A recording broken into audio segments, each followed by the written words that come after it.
Welcome to top Telugu media. ముందుగా bulletin లో headlines చూద్దాం.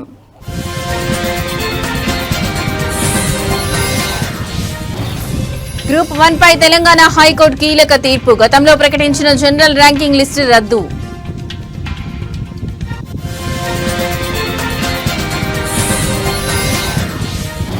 వైఎస్ వివేక హత్య కేసు విచారణ మరోసారి వాయిదా. అఫిడవిట్ దాఖలుకు సమయం కోరిన దర్యాప్తు సంస్థ సిబిఐ.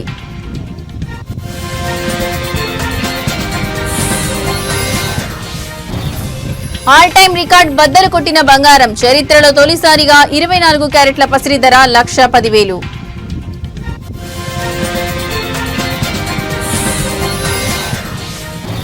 బంగాళాఖాతంలో ఉపరితల ఆవర్తనం. ఏపీ తెలంగాణలో 5 రోజుల పాటు వర్ష సూచన.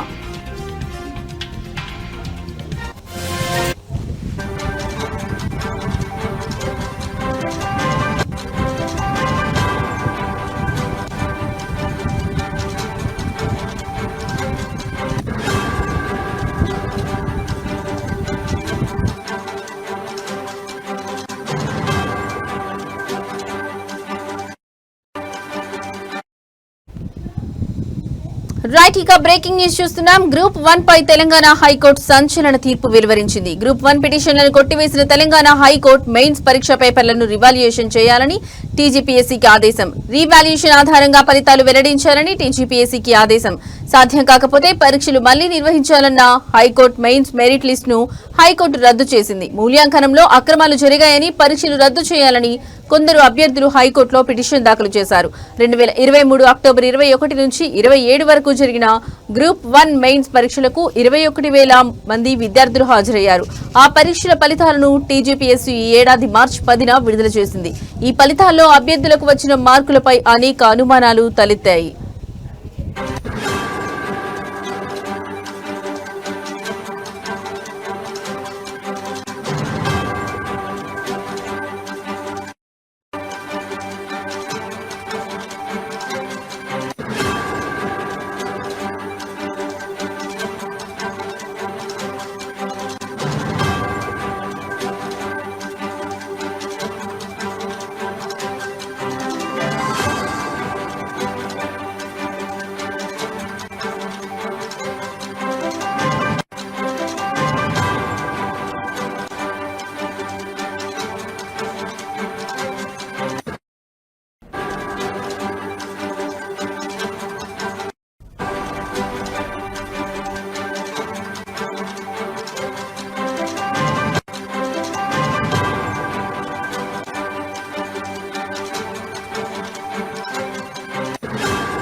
పరీక్షల్లో జెల్ పెన్నులు వాడడం, కోటి మహిళా కాలేజీలో పరీక్ష రాసిన అభ్యర్థుల్లో ఎక్కువ మంది సెలెక్ట్ కావడం, తెలుగు మీడియం అభ్యర్థులు తక్కువగా ఎంపిక కావడం, కేవలం 2 సెంటర్ల నుంచే టాపర్లు ఉండడం తదితర అంశాలపై పలువురు అభ్యర్థులు కోర్టును ఆశ్రయించారు. పరీక్షలు రద్దు చేయొద్దని కోర్టులో పిటిషన్ వేసిన ఉద్యోగాలకు ఎంపికైన అభ్యర్థులు ఇప్పటికే ఇరువురు పిటిషన్ల వాదనలు విన్న న్యాయస్థానం ఇవాళ తెలంగాణ హైకోర్టు మెయిన్స్ పరీక్షలు మళ్లీ నిర్వహించాలని తుది తీర్పును వెల్లడించింది. 563 గ్రూప్ 1 పోస్టుల భర్తీకి నియామక పరీక్ష నిర్వహించిన టీజీపీఎస్సీ 10th మార్చిన మార్క్స్ ను అభ్యర్థుల లాగిన్ ఐడీలకు పంపించిన టీజీపీఎస్సీ వచ్చిన మార్కులపై అభ్యంతరాలు ఉంటే రీకౌంటింగ్ కి అవకాశం ఇచ్చిన సర్వీస్ కమిషన్, మార్చి 24 వరకు రీకౌంటింగ్ కి అవకాశం ఇచ్చిన సర్వీస్ కమిషన్, ఈ ఏడాది మార్చి 30న జనరల్ ర్యాంకింగ్ లిస్టు విడుదల చేసిన సర్వీస్ కమిషన్.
రైట్, ఇక మరో బ్రేకింగ్ న్యూస్ చూస్తున్నాం. రాష్ట్ర వ్యాప్తంగా తీవ్ర సంచలనం సృష్టించిన మాజీ మంత్రి వైఎస్ వివేకానందరెడ్డి హత్య కేసుకు సంబంధించిన విచారణను సుప్రీంకోర్టు మరోసారి వాయిదా వేసింది. ఈ కేసుకు సంబంధించి అఫిడవిట్ దాఖలు చేసేందుకు దర్యాప్తు సంస్థ సిబిఐ మరింత సమయం కోరడంతో తదుపరి విచారణను ఈ నెల 16వ తేదీకి వాయిదా వేస్తున్నట్లు జస్టిస్ ఎంఎం సుందరేష్ నేతృత్వంలోని ధర్మాసనం ప్రకటించింది.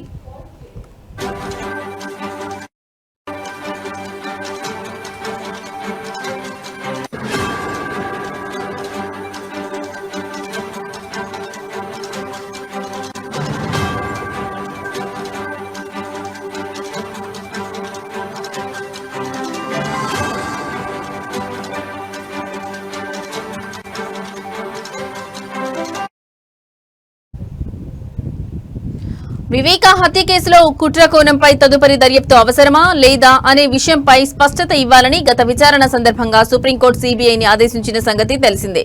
దీనిపై తమ వాదనలు వినిపించేందుకు సిద్దం కావాల్సి ఉందని సీబీఐ తరపున అదనపు సొలిసిటర్ జనరల్ ఎస్వీ రాజు కోర్టుకు విన్నవించారు. అఫిడవిట్ దాఖలు చేసేందుకు కొంత గడువు కావాలని ఆయన అభ్యర్థించారు.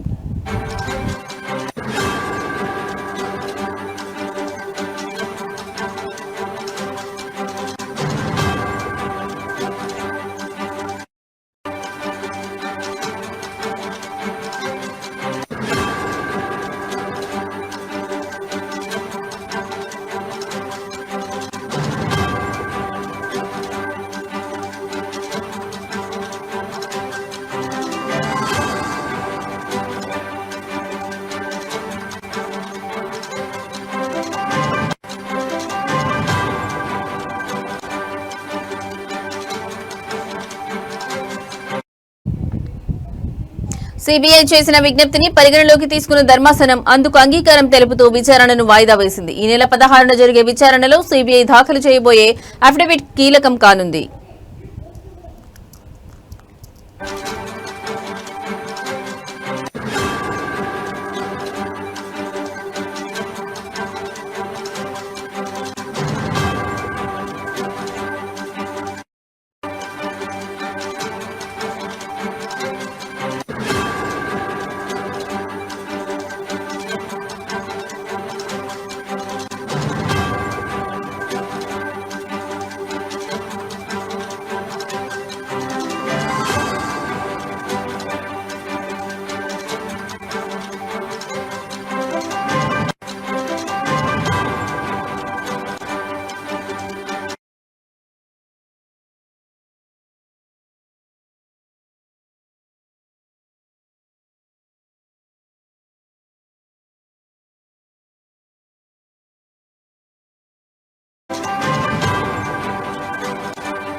రైట్, ఇక మరో బ్రేకింగ్ న్యూస్ చూస్తున్నాం. బంగారం ధరలు చరిత్రలో ఎన్నడూ లేనంత గరిష్ట స్థాయికి చేరాయి. పసిడి ప్రియులకు భారీ షాక్ ఇస్తూ ధరలు ఆకాశాన్నంటాయి. మంగళవారం ఒక్కరోజే భారీగా పెరిగి తులం స్వచ్ఛమైన బంగారం ధర ఏకంగా 1,10,000 మార్కులు దాటి సరికొత్త రికార్డు సృష్టించింది. వెండి ధరలు కూడా అదే దారిలో పయనిస్తూ కొనుగోలుదారులకు చుక్కలు చూపిస్తున్నాయి.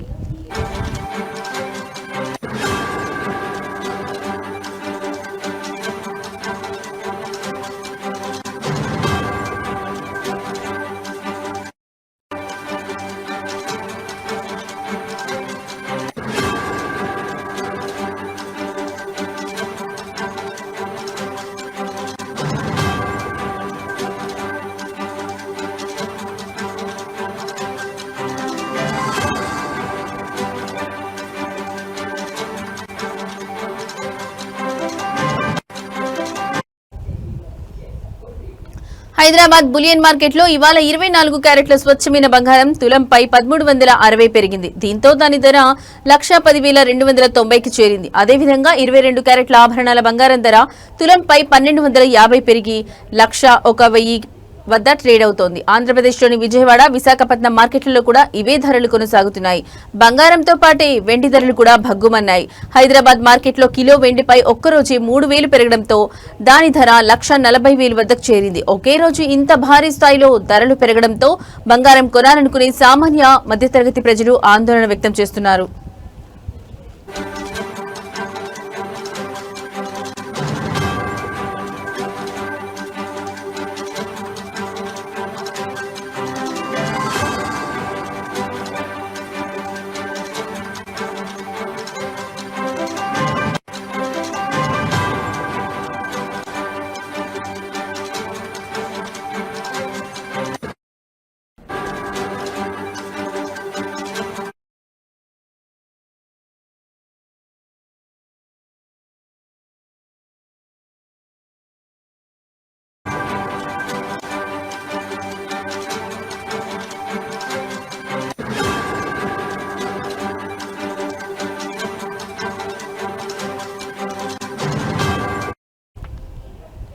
రైట్, ఇక మరో బ్రేకింగ్ న్యూస్ చూస్తున్నాం. తెలుగు రాష్ట్రాల ప్రజలకు హైదరాబాద్ వాతావరణ కేంద్రం కీలక హెచ్చరిక జారీ చేసింది. బంగాళాఖాతంలో ఏర్పడనున్న అల్పపీడనం కారణంగా రానున్న 5 రోజుల పాటు ఆంధ్రప్రదేశ్, తెలంగాణ రాష్ట్రాల్లో భారీ నుంచి అతి భారీ వర్షాలు కురిసే అవకాశం ఉందని స్పష్టం చేసింది. ప్రజలు, రైతులు అప్రమత్తంగా ఉండాలని అధికారులు సూచించారు.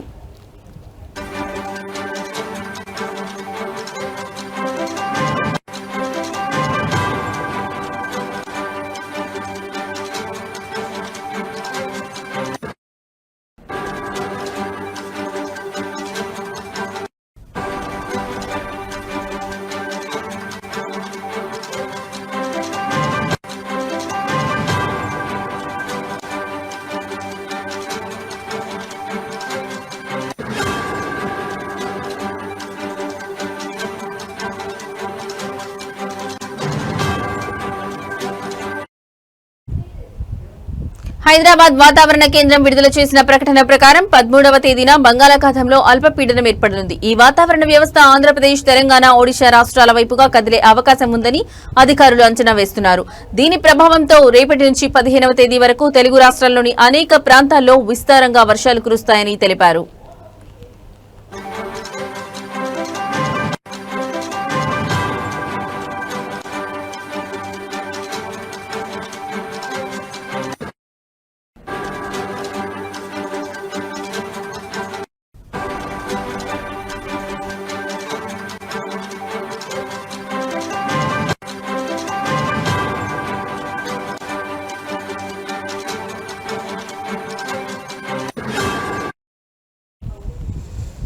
కొన్ని చోట్ల కుండపోత వర్షాలు నమోదయ్యే అవకాశం ఉందని, వర్షాలతో పాటు బలమైన ఈదురుగాలులు కూడా వీస్తాయని వాతావరణ శాఖ హెచ్చరించింది. ఇక తెలంగాణలోని పలు జిల్లాల్లో ఈ నెల 14వ తేదీ వరకు తేలికపాటి నుంచి మోస్తారు వర్షాలు కురుస్తాయని వివరించింది. ఆదిలాబాద్, నిజామాబాద్, కరీంనగర్, వరంగల్, ఖమ్మం, నల్గొండ సహా పలు జిల్లాల్లో ఈ వర్షాలు నమోదవుతాయని పేర్కొంది.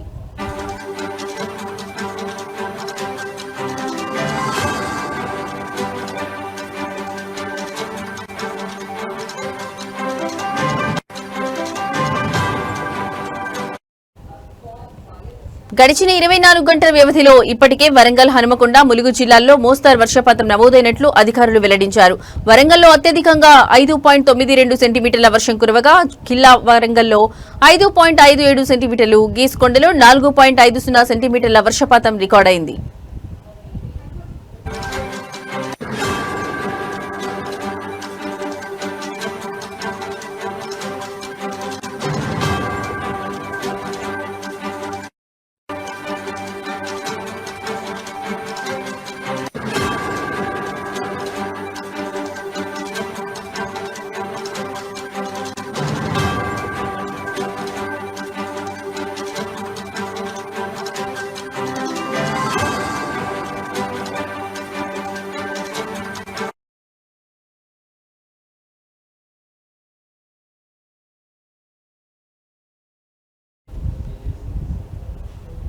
తెలంగాణలో రైతులు ప్రస్తుతం తీవ్రమైన యూరియా కొరతను ఎదుర్కొంటున్నారు. పంటలకు అత్యవసరమైన యూరియా కోసం రైతులు సొసైటీల వద్ద పడికాపులు కాస్తున్నారు.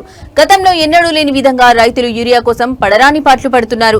కరీంనగర్ జిల్లా హుజూరాబాద్ మండలం చేల్పూరు గ్రామ వ్యవసాయ ప్రాథమిక సహకార సంఘం, జమ్మికుంట మండలం కోరపల్లి గ్రామ సొసైటీ వద్ద వేకువజాము నుండే యూరియా కోసం పడిగాపులు కాస్తున్నారు రైతులు. యూరియా వస్తుందన్న సమాచారంతో ఉదయం 4 గంటల నుండే మహిళా, పురుష రైతులు వేరువేరుగా చెప్పులు క్యూ లైన్ లో పెట్టి వేచి చూస్తున్నారు. వేల రూపాయల పెట్టుబడి పెట్టి యూరియా బస్తాలు దొరకక పంటలు ఎండిపోయే పరిస్థితి ఏర్పడిందని ఆవేదన వ్యక్తం చేశారు. యూరియా కోసం సొసైటీల వద్ద ఉదయం నుండి సాయంత్రం వరకు పడిగాపులు కాసిన ఒక్క యూరియా బస్తా కూడా దొరకడం లేదని కేంద్ర, రాష్ట్ర ప్రభుత్వాలు స్పందించి రైతులకు సరిపడే యూరియా పంపిణీ చేయాలని రైతులు కోరుతున్నారు.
తెలంగాణలో పెన్షన్ల పెంపు కోసం వికలాంగులు ఆందోళన చేపట్టారు. మెదక్ కలెక్టరేట్ ముందు జరిగిన ధర్నాలో వారు తమ డిమాండ్లను వినిపించారు.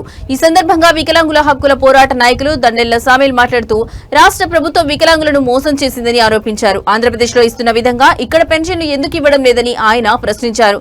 ఎన్నికల సమయంలో అన్ని రాజకీయ పార్టీలు పెన్షన్ల పెంపుపై హామీలు ఇచ్చాయని, కానీ అధికారంలోకి వచ్చాక ఏ పార్టీ కూడా ఆ హామీలను నిలబెట్టుకోలేదని అన్నారు. ఈ పోరాటానికి మద్దతుగా ఎంఆర్పీఎస్ జాతీయ అధ్యక్షులు మందకృష్ణ మాదిగ మాట్లాడుతూ ఇల్లు, పెళ్లి, వైద్యం, విద్య, ఉద్యోగం వంటి అంశాలపై కూడా ప్రభుత్వం దృష్టి సారించాలని అన్నారు. ఆగస్టు 24న జరిగే వికలాంగుల మహాగర్జనను విజయవంతం చేయాలని ఆయన పిలుపునిచ్చారు. మెదక్ జిల్లాలోని పెన్షన్ లబ్ధిదారులంతా నర్సాపూర్లో జరిగే సమావేశంలో పాల్గొని పోరాటానికి మద్దతు ఇవ్వాలని దండొల్ల సామేల్ కోరారు.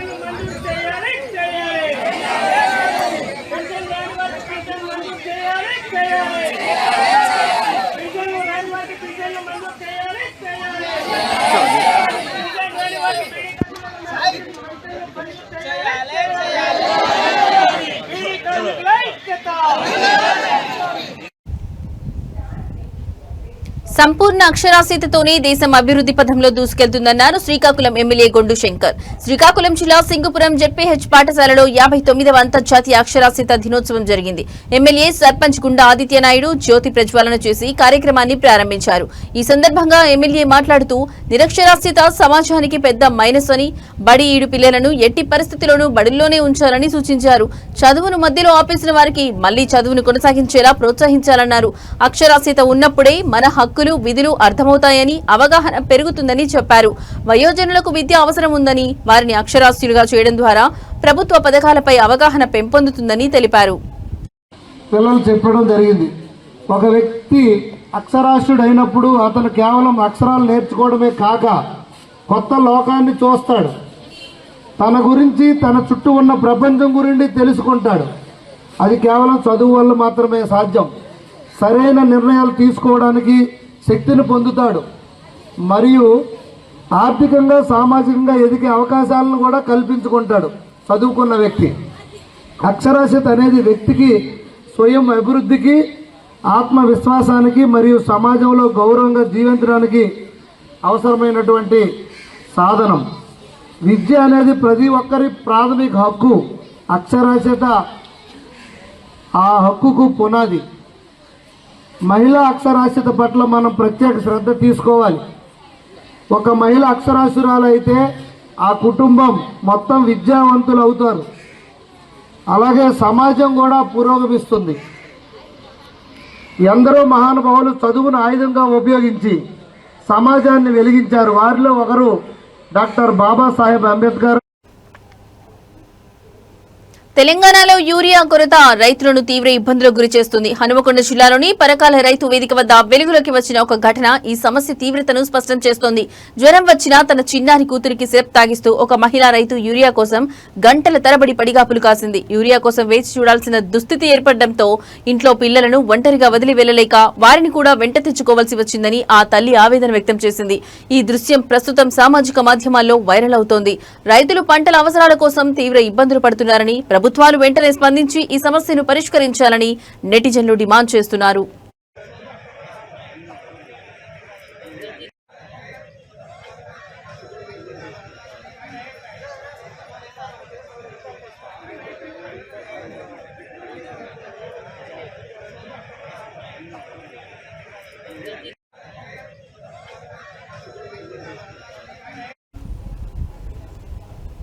తెలంగాణ రాష్ట్రంలోని మల్కాజ్గిరి ఎమ్మెల్యే మల్లారెడ్డి ఈ రోజు కుటుంబ సమేతంగా శ్రీకాళహస్తీశ్వర స్వామి వారి ఆలయాన్ని దర్శించుకున్నారు. ఆలయానికి వచ్చిన మల్లారెడ్డి కుటుంబానికి ఆలయ అధికారులు ఘన స్వాగతం పలికారు. వారికి ప్రత్యేకంగా రాహుకేతు పూజ, అంతరాలయ దర్శనం మరియు వేదాశీర్వచనం ఏర్పాట్లు చేశారు. ఈ కార్యక్రమంలో ఆలయ ప్రోటోకాల్ ఏఈఓ మోహన్, పర్యవేక్షకులు నాగభూషణం, ఏపీఆర్ఓ రవి పాల్గొన్నారు. మల్లారెడ్డి కుటుంబ సభ్యులు ప్రత్యేక పూజల్లో పాల్గొని స్వామివారి ఆశీస్సులు పొందారు.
తిరుపతి జిల్లా రేణిగుంట మండలం కరకంబాడి పంచాయతీలో ఉన్న శ్రీ కరకంబాడి కట్టపుట్టాలమ్మ జాతర ఈ రోజు ఘనంగా జరిగింది. ఈ జాతరను ఆలయ కమిటీ, గ్రామ ప్రజలు కలిసి వైభవంగా నిర్వహించారు. ఉదయం అమ్మవారికి పాలు, పెరుగు, పన్నీరు, తేనె, పంచామృతం, పసుపు, కుంకుమలతో ప్రత్యేక అభిషేకాలు నిర్వహించారు. అమ్మవారిని ప్రత్యేక అలంకరణలో భక్తులకు దర్శన భాగ్యం కల్పించారు. భక్తులు పెద్ద సంఖ్యలో ఆలయానికి తరలివచ్చి అమ్మవారికి పొంగలు సమర్పించి మొక్కులు చెల్లించుకున్నారు. భక్తులకు ఎలాంటి అసౌకర్యం కలగకుండా మంచినీళ్లు, మజ్జిగ ప్యాకెట్లు పంపిణీ చేశారు.